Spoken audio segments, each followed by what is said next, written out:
नेता राहुल सोलापूरकर यांच्या घराबाहेर दलित संघटनांचं आंदोलन सुरू आहे। राहुल सोलापूरकर विरोधात कडक कारवाईची आंदोलकांची मागणी आहे। शिवराय आणि डॉक्टर बाबासाहेब आंबेडकर यांच्याबाबत सोलापूरकर यांनी वादग्रस्त वक्तव्य केलेलं होतं आणि त्याच्यामुळे त्यांच्या पुण्यातल्या निवासस्थानाबाहेर खरं तर आता भीम अनुयायी आक्रमक झालेले आहेत। आंबेडकर समर्थक आक्रमक झाले। राहुल बड़वा है। या संतप्त प्रतिक्रिया आपण ऐकतोय। या सगळ्या आंदोलकांच्या संतप्त प्रतिक्रिया समोर येत आहेत। खरं तर पोलिसांचा सुद्धा मोठा फौजफाटा, जवळपास 100 पोलीस हे राहुल सोलापूरकर यांच्या घराजवळ तैनात करण्यात आलेले आहेत। प्रतिनिधी बालाजी पोद्दार आपल्यासोबत फोन लाईनवरून जोडले गेलेले आहेत। आपण त्यांच्याकडून या संदर्भातली माहिती घेऊया। बालाजी, काही मिनिटांपूर्वी ही गर्दी कमी दिसत होती, आता आंदोलकांची संख्या सुद्धा वाढली आहे, आक्रमकता सुद्धा वाढली आहे। पोलीस नेमकं काय करतात? विक्रम, खरं तर या वेगवेगळ्या संघटना एकत्र आल्याने मोठी संख्या झाली आणि आता पोलीस सुद्धा मोठा दबाव जो आहे तो त्यांच्यावर टाकतायत। पोलीस अडवण्याचा प्रयत्न करतायत, मात्र पोलिसांकडून अडवण्यासाठी प्रयत्न होत असताना कार्यकर्ते सुद्धा मोठ्या प्रमाणात आक्रमक झाले आहेत।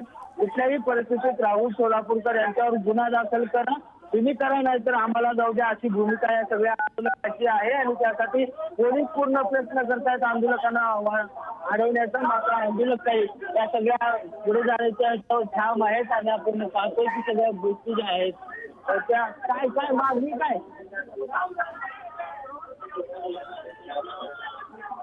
सोलापूरकरच्या निषेधार्थ वंचित आंदोलन केलेलं आहे। अजून देखील राहुल सोलापूरकरवर गुन्हा दाखल झालेला नाही। हे पोलीस कशाला आहेत? हे पोलिसांनी गुन्हा दाखल केला पाहिजे। गुन्हा दाखल न करता त्या राहुल सोलापूरकरला बंदोबस्त द्यायचा, ते अॅट्रॉसिटीचा गुन्हा दाखल झाला पाहिजे, राष्ट्रद्रोहाचा गुन्हा दाखल झाला पाहिजे। पोलिसांनी त्यांची जबाबदारी पार पाडावी। कायदा सुव्यवस्था या राहुल सोलापूरकरवर बिघडला जातोय। पोलीस त्याला अटक करायची सोडून आम्हाला थांबवतात ते पोलीस।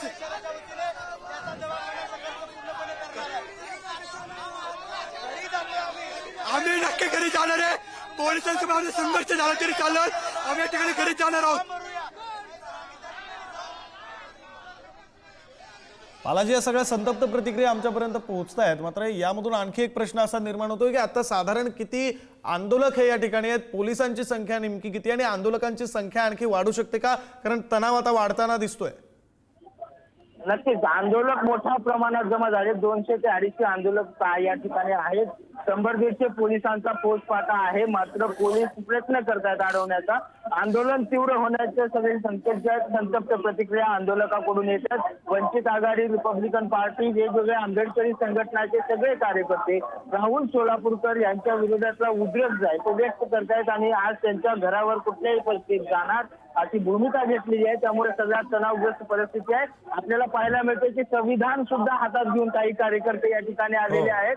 संविधानाची प्रत दाखवून सुद्धा आपल्या संतप्त प्रतिक्रिया जी आहे ते आता कार्यकर्ते व्यक्त करतायत। त्यामुळे तणावग्रस्त परिस्थिती होण्या अगोदर पोलीस सगळं नियंत्रण आणण्याचा प्रयत्न करतात। बालाजी, आंदोलनाकडे तुमचं असंच लक्ष असू द्या, वेळोवेळी तुमच्याकडून अपडेट्स घेत राहू। तुर्तास या बुलेटिनमध्ये इथेच थांबायचं, त्यामुळे धन्यवाद तुम्ही दिलेल्या या सगळ्या तपशिलासाठी।